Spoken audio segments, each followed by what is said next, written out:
Welcome to the deep dive. Today, we are really going to take a swing at probably one of the most maddening bureaucratic processes out there for specialized medical practices. That's navigating Medicaid enrollment, specifically for private therapy clinics, PT, OT, SLP providers. If you run one of these clinics, you know exactly what we're talking about. Enrollment, yeah, it opens the door to a whole lot more patients, but getting through that process, it's a nightmare. State rules are all over the place. And honestly, the chances of your application getting stuck for months just because you missed one tiny box, it's way too high. Right. And that kind of administrative holdup, it isn't just frustrating. It's a direct hit to your bottom line.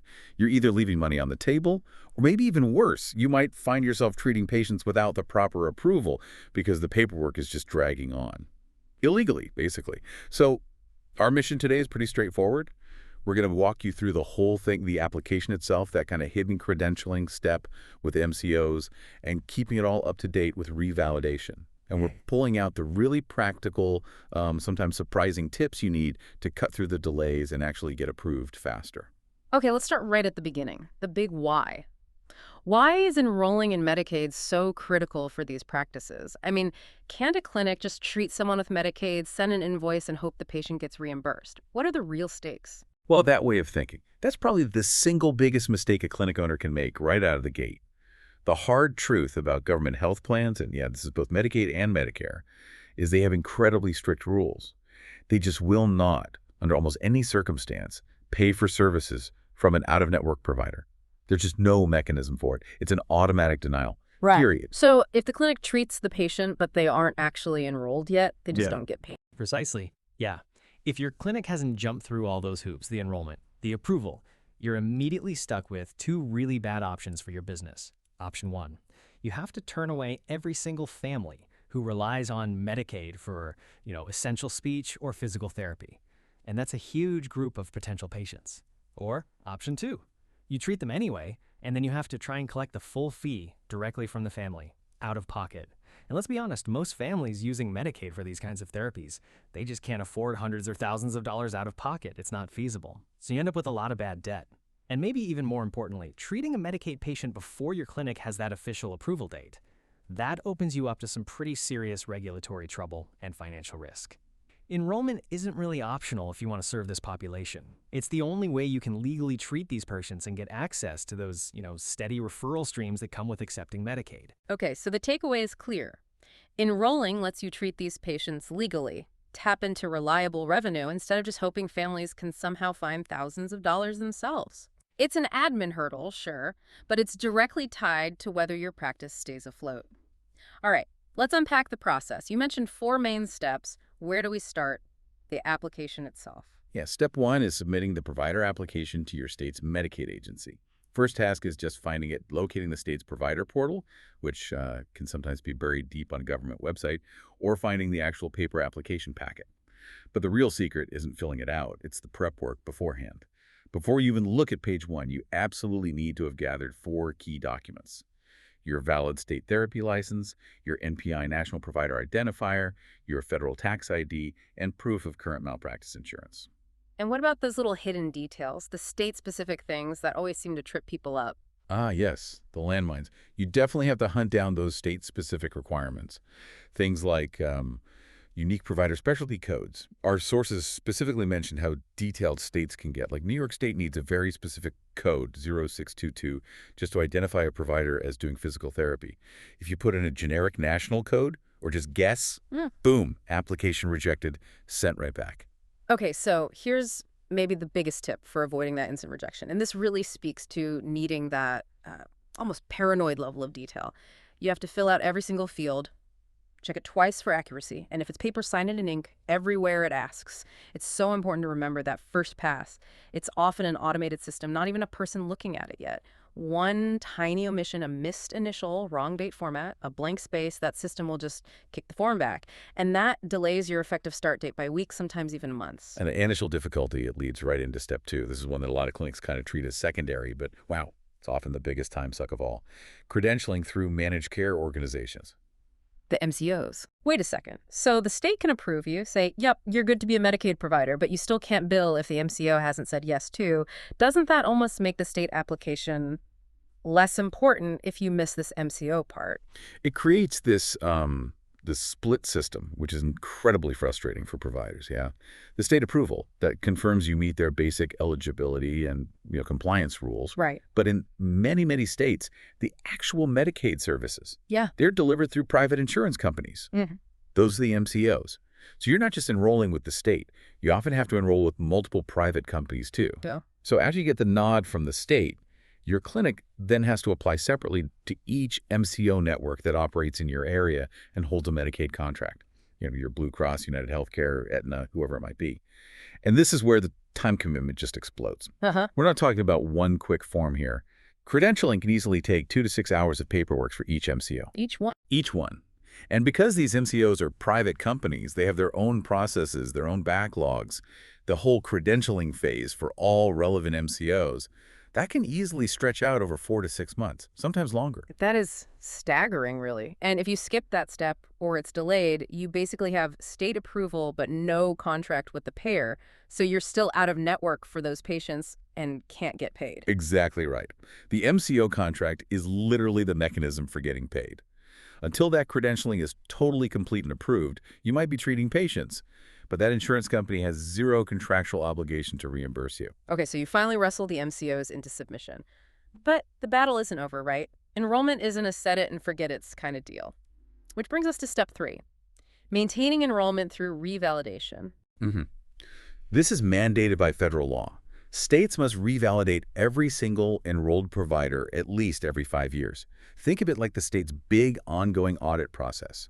Periodically, you're required to resubmit and update everything: proof of active licenses, your current insurance policies. You have to report any changes in ownership or even just your practice address. And the consequence for missing this, it's absolute. If you blow past that 5-year deadline, or even if you just fail to respond when the state asks for updated documents, your Medicaid enrollment gets terminated. Done. Your ability to bill Medicaid just vanishes overnight. Seriously, my advice, the day you get that initial approval letter, mark the date 5 years out on the biggest calendar you own. Good advice. Okay, finally, step 4 covers those other little requirements states might throw in, additional state requirements. Yeah, exactly. So while the feds dictate that 5-year revalidation cycle, individual states often add their own hurdles right at the beginning. Some states will charge application fees or ongoing enrollment fees, especially maybe for certain types of providers or larger group practices. But what's become pretty much standard across the board now is needing a background check. And often fingerprinting for the owners or main principals of the practice. It's really about verifying who they're paying and, maintaining patient safety standards, making sure everyone billing the government is properly vetted. Okay, this next part is where it gets really practical. We need to zero in on those common traps, the things that stall applications for months, and pull out the absolute best ways to avoid those delays. Let's talk about the top, say, 4 delay prevention tips. Okay, tip number 1, and you really can't say this enough, be thorough up front, just incredibly thorough. Incomplete fields are, hands down, the most common reason applications get bounced back. Your sources really hammer this home. Make sure every attachment, licenses, insurance forms, task documents, make sure they're not just readable, but that they're valid through the actual date you hit submit.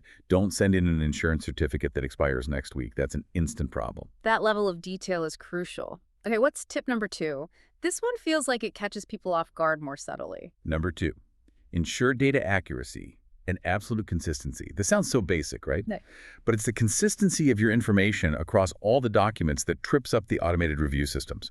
Your official practice name, your tax ID number, your MPI, your exact physical address, they must match perfectly on every single form you submit.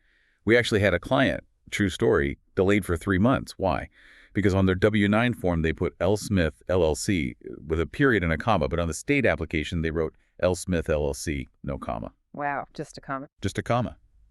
That tiny inconsistency triggered a verification request, which stopped the whole process cold. You really need that level of administrative vigilance.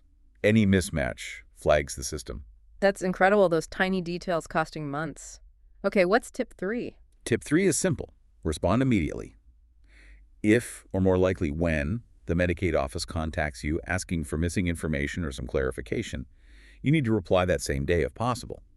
Getting those requested documents back to them quickly is what keeps your application moving forward in the queue. If you wait even a few days or a week, you often lose your spot and it goes to the back of the line again. Makes sense. And the final tip for just managing this whole beast. Number 4, track your application rigorously. Don't just send it off into the void and hope for the best. Many states now have online portals where you can check the status. Use it. If they don't, you might have to call. Regularly check in so you know immediately if they need something else from you.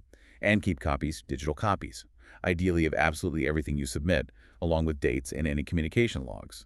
You need proof. This really sounds like it could be a full-time job for someone in the practice, which, naturally leads to thinking about professional help. The source material does mention credentialing specialists. Can they really make a difference? Oh, absolutely. Think of it this way. Paying for a specialist up front. It's kind of like buying insurance against potentially weeks or even months of lost billing.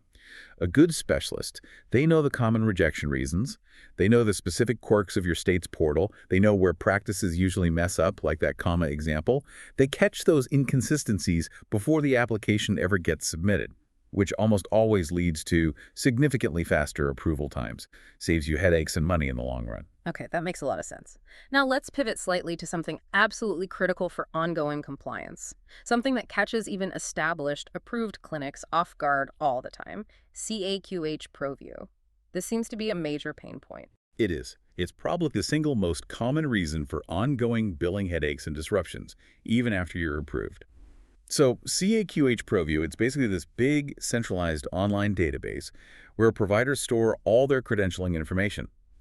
Nearly all the major payers, including those Medicaid MCOs, use it to pull and verify your details. Once you're enrolled with Medicaid and the MCOs, you put all your practice and provider info into CAQH.